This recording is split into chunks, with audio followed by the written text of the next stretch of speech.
Hello everybody, and welcome to my channel 5 Minutes Coaching with Max.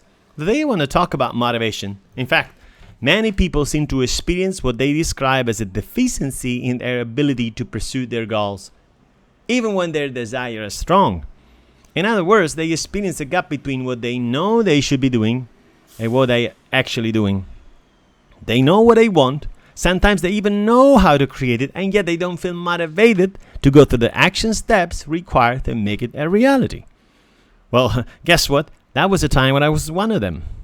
And when I finally got fed up with the ups and downs of motivation, and I immersed myself in the study of the subject, the first thing that I learned, to my great surprise, is that there is no such thing as lack of motivation. In fact, every single day, every single hour, every single moment, our behavior is dictated by some motivation and pulse. Otherwise, no choice could be made. Even doing nothing is actually a choice that is made among many other options. In fact, doing nothing, paradoxically, is something that we do. You see, sitting on a couch for 4 hours doing nothing is a choice that requires a strong focus and motivation. Because if you choose to do one thing, whatever that might be, to the exclusion of all other things, you're a very focused person.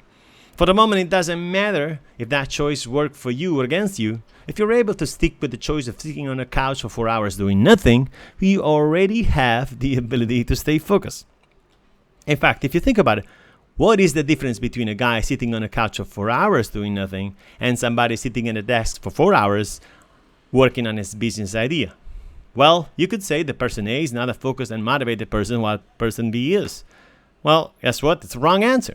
They both have the same ability to stay focused because they choose to do one thing to the exclusion of a gazillion of other options for an extended period of time. So they are both focused. The real difference then is that the motivational pulses of subject A, the one sitting on a couch, are not serving his fulfillment, happiness, productivity, while in subject B, his motivational pulses are working on his behalf. We could add that most likely subject A is driven by fear, while subject B by inspiration.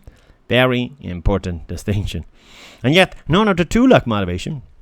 In fact, every living creature has all the motivation that is needed. So the problem is not lack of motivation, but rather the ability to address it consciously towards worthwhile goals, which is something that can be learned.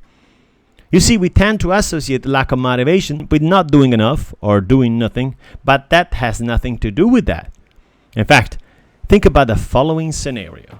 Imagine a person who is hyperactive, somebody who plans every week, every day, every hour, somebody who works 10, 12 hours a day, and even more, so much so that it starts to harm his health.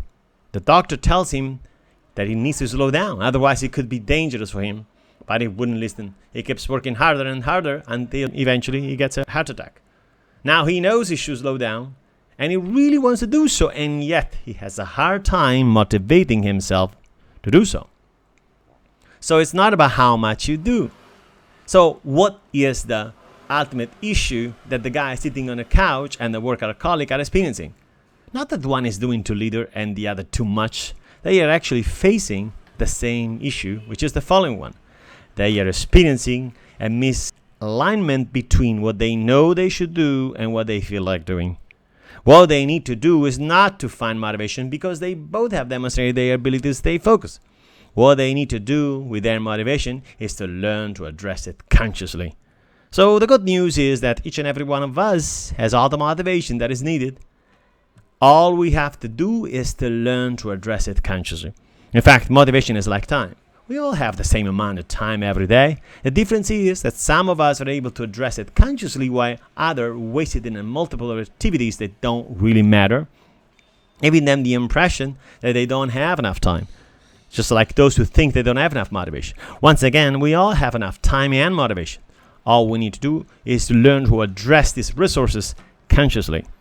So in conclusion, I want you to start to think about motivation as something that you train. Just like a workout in the gym. Some people tend to be naturally fit, while others need to work out. And yet, whether you are a naturally driven person or not, it is worth bringing your ability to address your motivation consciously to the next level. So that just like being fit, you can acquire the ability to stay motivated anytime you need it.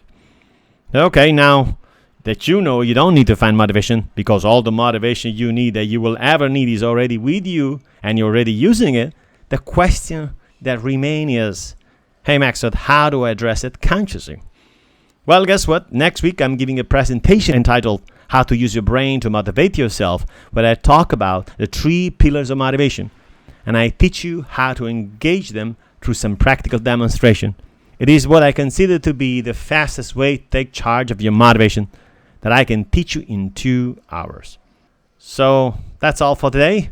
Bye for now from Max Leone, and I'll talk to you soon. Bye.